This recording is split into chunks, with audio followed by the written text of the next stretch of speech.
Hello, everybody. Can you believe it's the end of another year? It's now Christmas next week, New Year's the week after.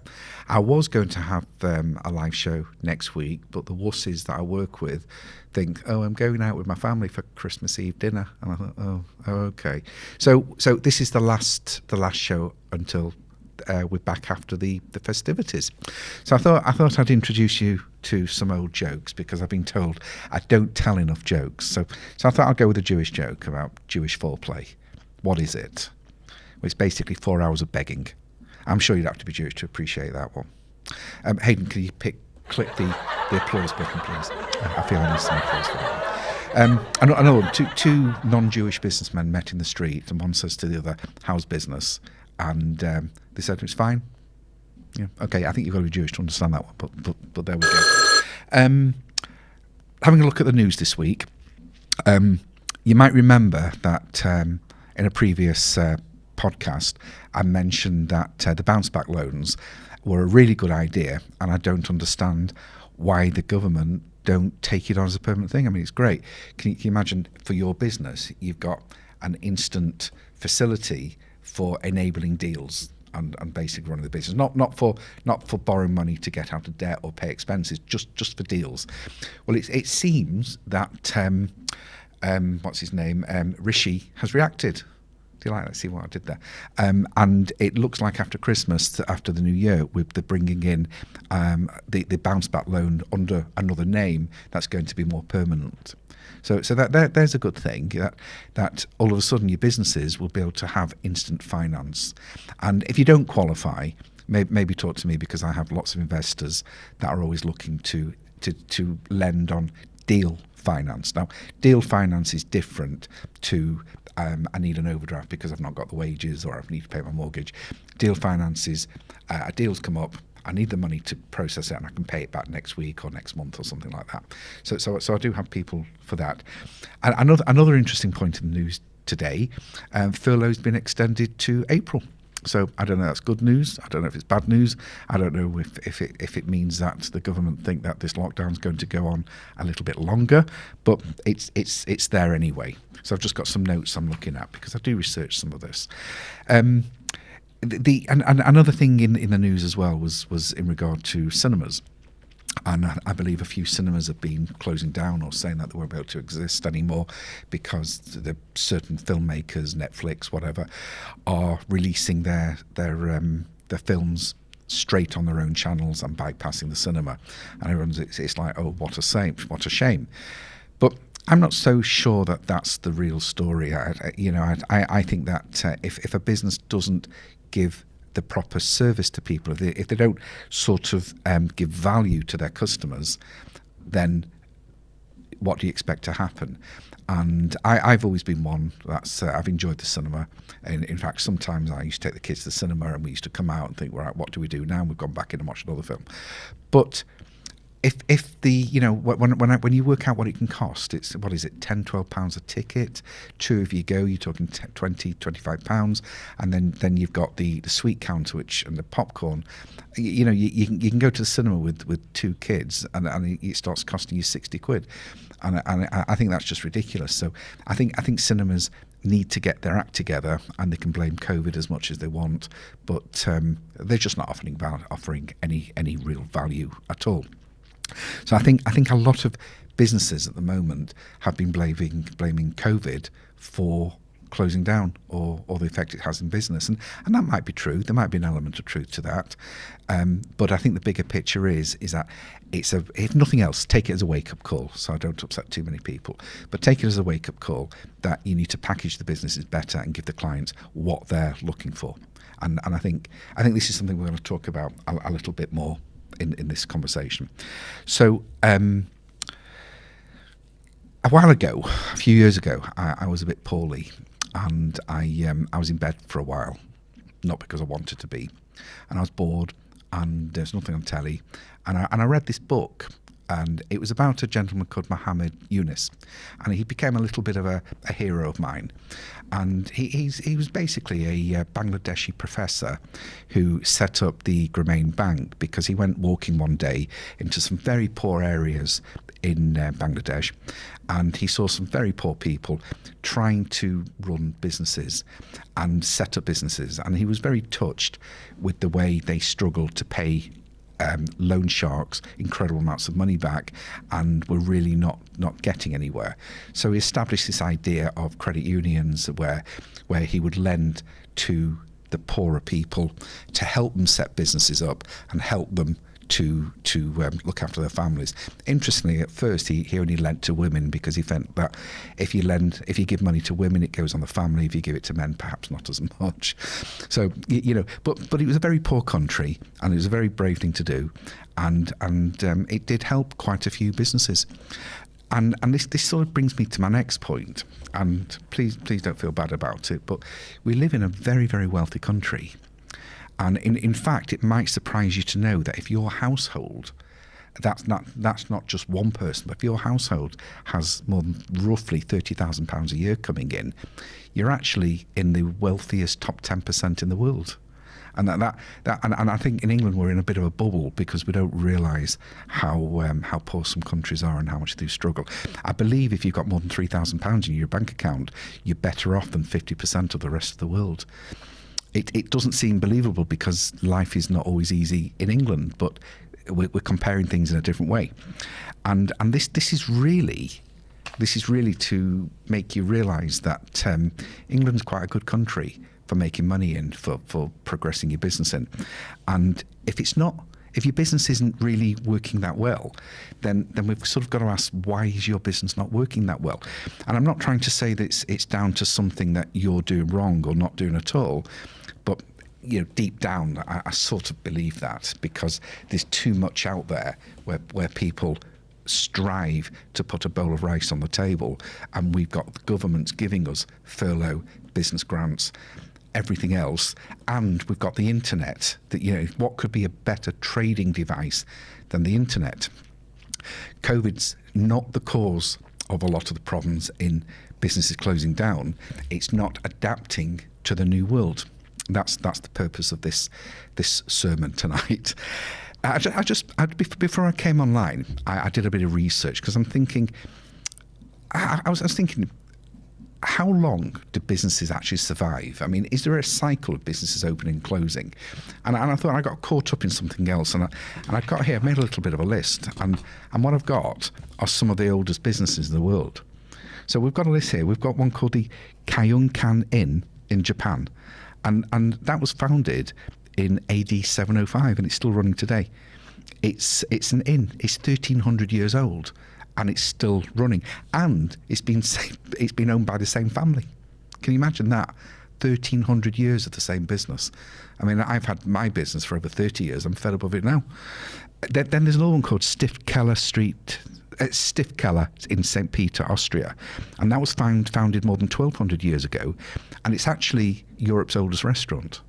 So I'm sure they're not serving the same food they did 1,200 years ago, although who knows.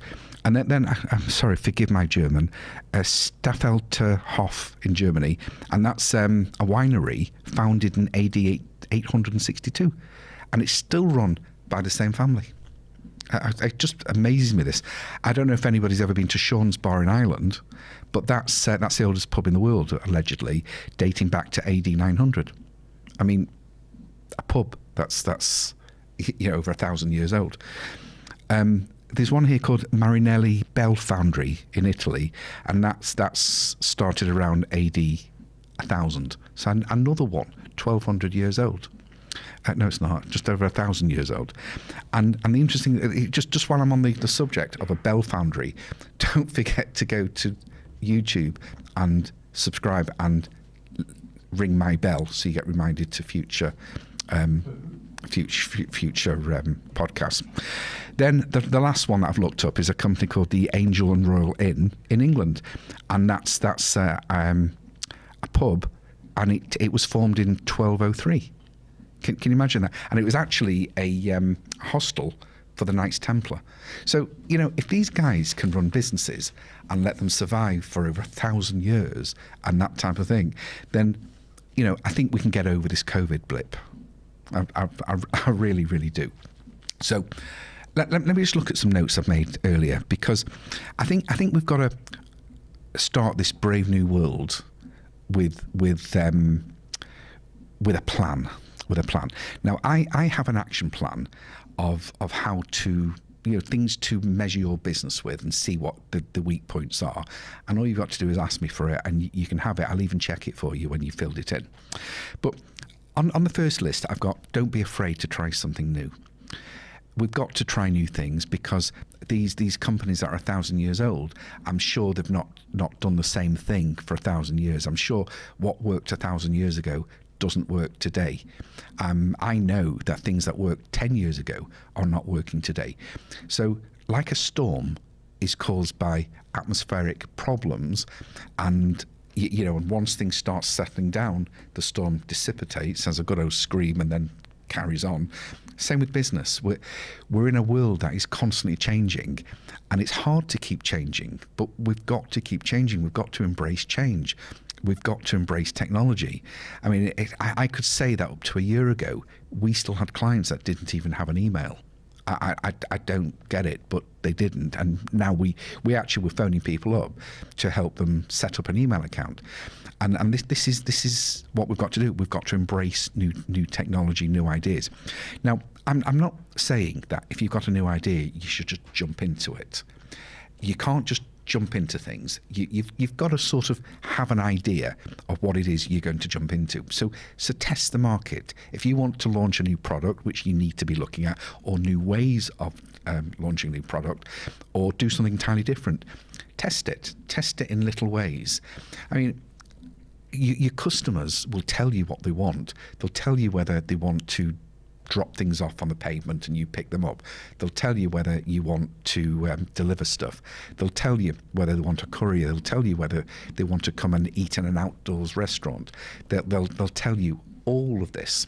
And this is what you've got to be listening to. You've got to be listening not just to what your competitors do, not just what technology's taking you, because technology often dictates where business is going. You know, and one good thing about small businesses is that they've always been able to adapt. You know, we can adapt so much quicker than the big boys. It's one of the main strengths we've got. So don't be afraid to try something new. I've got my company. We've been doing reviews with clients, so we just see how they're getting on. And one of the things that I've always been quite big on is that people have a will. Otherwise, the government gets everything. I believe that people should have certain insurances, they should have certain protections, they should be doing things in the right way. So I just have a little question like, do you have a will? And what I've found is quite a high percentages of clients don't have a will. And what's worse, they don't know where to go to get a will. And there's a lot of rip-off companies out there.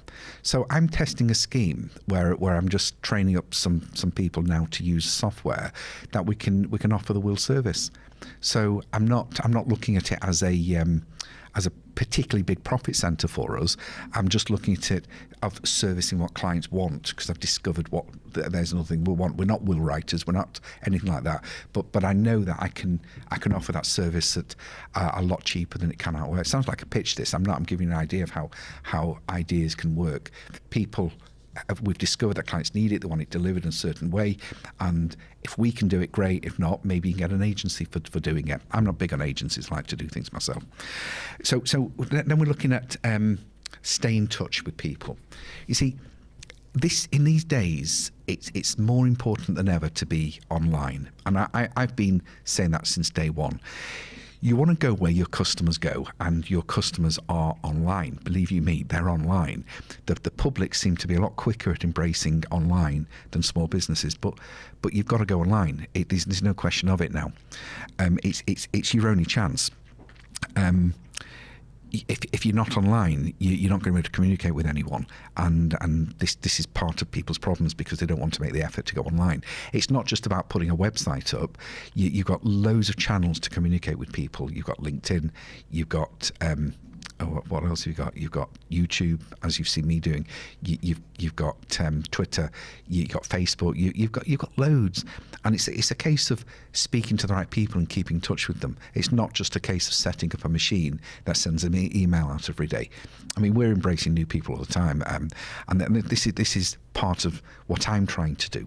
So I'm trying to set up good relationships with people, and it's difficult for one person to communicate with everybody. So I do these shows.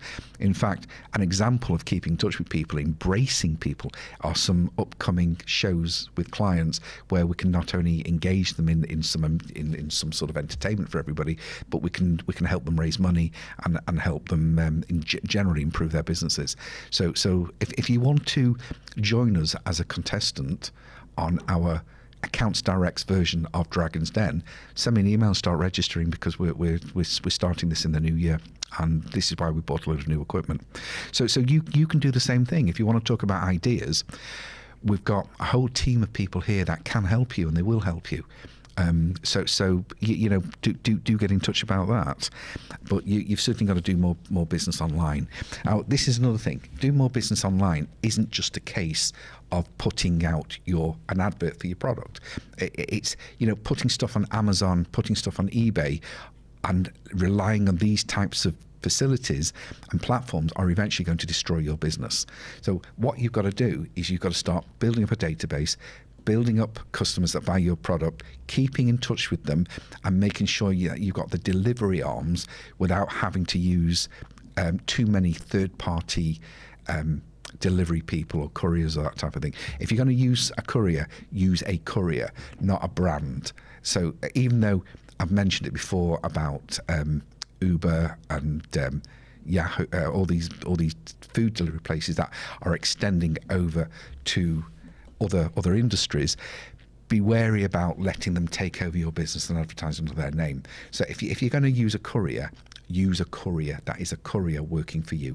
So your brand, your name is always up there.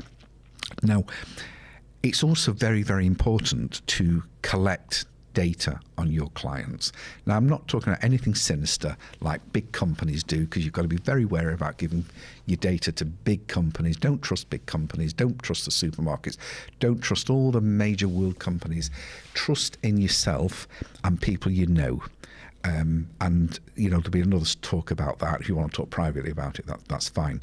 But collect data on people in simple things like how to contact them. If you sell sandwiches, what sort of sandwiches they like, correspond with them. That's what it's all about. Measure. I knew a pub. I knew several pubs that used to keep logs of people's anniversaries and birthdays.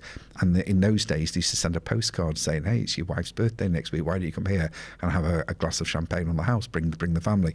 And it's that type of old-fashioned database marketing that people appreciate.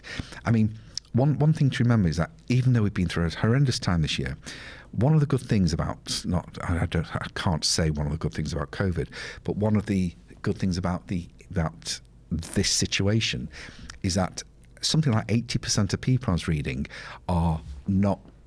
miss the small businesses and are very supportive of small businesses now. They're looking forward to going back to small businesses, even though the big firms have survived this and been there.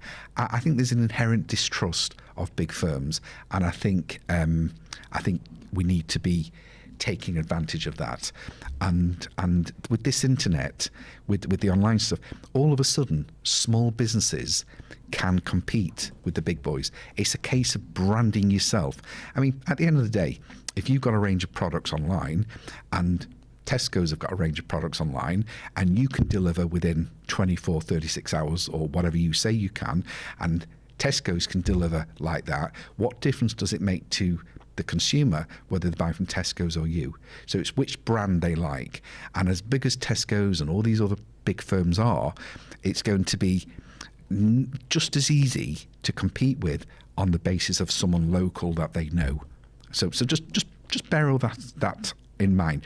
And always remember that if you do collect data and put stuff out there, then make sure that you keep your promises.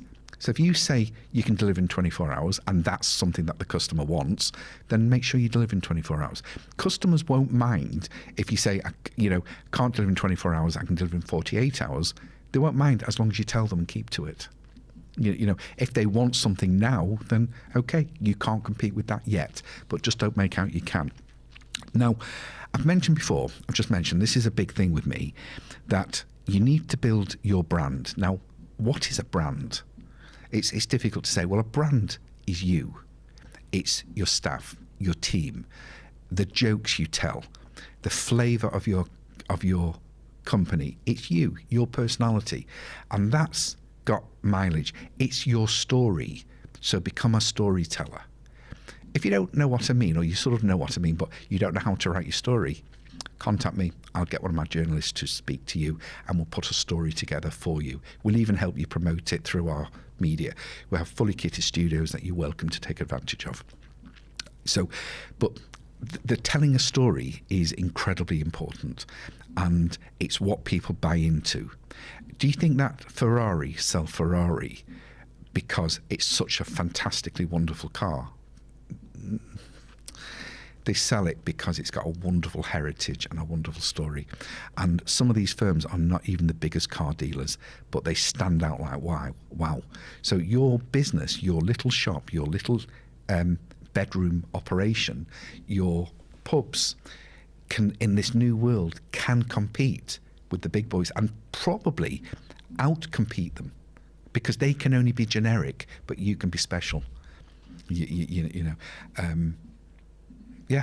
I just don't really know what more I can say on that, because it sounds like common sense. A lot of people don't like talking, but I do like talking, as you can see, so I can help you with telling a story. Who are you? What do you do? Doesn't it make it exciting now that you can sit down over the Christmas period and think, you know what? I do have a story to tell. I do have a brand. Let's get going with it. Again, run it by me. I can't wait. So the sixth thing in this cycle is to prepare for the new wave of the new generation of business out there, is to prepare for uncertainty. So how do you prepare for uncertainty? It's being aware. So if you've got business processes that you can do it daily, you can do it hourly, you can do it weekly, then do it. Look for the weaknesses in it. Look where it's fallen down. Look for the cracks. Don't look for the walls that are falling down. Look for the cracks that aren't working. And like I said earlier, I have a checklist of things that you could be looking for. All you have to do is email me, and I'll make sure that you've got it. So we've talked about storytelling. We've talked about the cinema. I've ruined your day at the cinema. We've talked about all sorts of things. And the other thing I did, just for you, is that I went to research some numbers. So we've got here 44% of consumers said local restaurants, markets or grocery stores are the first businesses they will flock to. 15% plan to visit professional services. 10% don't want to go to stores anymore, ever. 20% would be concerned about getting swamped with too many people around. But the most interesting of all is, like I said before, 80% of people want that they want to be shopping with smaller firms. And we've got another one here that 25% of people feel that they want a greater experience from the purchases they make. I mean, I used to go and have a cup of coffee. I didn't think it was an experience, but apparently it is. That if I go and buy a pack of sausages, then apparently that's an experience. But back down to the cinema, you know, as a small company, you're able to offer greater experiences in buying. And sometimes it's just the colours, the wrapping comes on, or the story that's behind the brand, and that's it. I remember once going to a cinema that was in booths, and they served dinner there. It wasn't in England, but it was great. I went with my partner at the time, and we sat there, and there was a cinema in the background playing some film. I didn't know what it was. I think it was in Swedish or something. And then they brought. I ordered some ribs. I remember the ribs, That's it. Now I do have some questions, which I'll just go through. Oh, there's only two. There's Andy Roberts from Warrington. Someone recently mentioned an EIS company to me. I wasn't sure what this is. Can you explain? It's an interesting EIS company. It's a great initiative by the government. It stands for Enterprise Incentive Scheme, and it's where businesses have sort of just started out, and they're looking for investment, and the government will, if you put money into one of these companies, you'll basically get up to 30% tax relief. I think that's pretty good. And if you sell your shares within you hold on to them for a certain time, there's no tax to pay when you sell the shares. And there's all sorts of advantages for both investing in an EIS company or becoming an EIS company. And there's other areas, there's venture capitalists and this seed companies. Maybe if you're looking for investment, it might be an idea to look at to registering under the scheme and see if you're entitled to it. It's not that difficult. I mean, I'm sure you've got a reason for asking this question, but yeah, there's lots of tax relief. It's one of the government's really good initiatives that I think is undersold. But yeah, it's really, really good. Yeah, so I hope that it clears that up. And I've got one from As If I Would. Oh, okay, from Cheetham Hill. What is phoenixing and what is carouseling? Okay, here we go. It's two ways of going to prison. Very quickly, what one of them, phoenixing, is it's an old expression from the bird, the phoenix, that rises from the ashes of its parent, and it's a term given to companies that have gone bankrupt, and all the assets are sort of hidden away, and then all of a sudden a new company rises from the ashes of the old. Bit naughty and frowned upon, and I wouldn't advise it. In fact, a lot of companies that set up new businesses after the old one have closed are often accused of this type of thing, which is another reason why it's very important to keep your paperwork and keep a track record and be very, very sort of open and clear exactly what it is you're doing. And carouseling, it's not carouseling, it's carousel, and that's honestly, it makes me wonder why you're asking me these questions. Don't do it. It's a VAT fraud where money goes round in a circle. So I have a company, you have a company, you supply me with some invoices, I claim the VAT back, and you disappear. And some of these firms did this so elaborately that were conning hundreds of millions of pounds out of customs and excise, and it led to special fraud teams, carousel teams. So if you have been involved in something like that, or you think you might be dealing with a company that's treating you as something like that, because sometimes what they do is they give you a deal that's too good to be true, and you end up having money transferred into your bank account, which is part of this scam. So be very careful. I mean, it's very easy to track. You just make sure that any invoices you have come with delivery notes and come with the actual goods themselves that you've ordered. And if you're going to sell something, make sure it works that way as well. It's not a clever thing to do, and it's not good business. So we're looking for people to do things because they've got a good product, a good distribution system, and a good way of presenting it to the public, not shortcuts in playing silly games. Incidentally, HMRC can see into your bank accounts if they want to have a look. So be very careful what money's coming in and out if it's a bit naughty. If you like I say, if you do have any problems, or you think that people are trying to con you in some way, because lots of scams out there. Remember, if it's too good to be true, it probably is.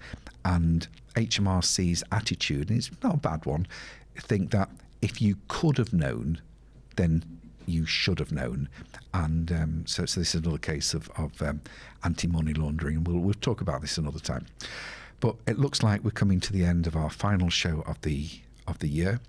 I'd like to wish you all a Merry Christmas and a Happy New Year, and I'm sure we're going to have a major profitable new year next year. I don't think that recovery is going to be a V. I think it's going to be a tick, where I think we'll sink, we'll come up, and we'll do better than we've ever done before. And if you don't believe me, it means you're not working hard enough. No, I'm only kidding. Do well. God bless. See you in the new year. Bye-bye.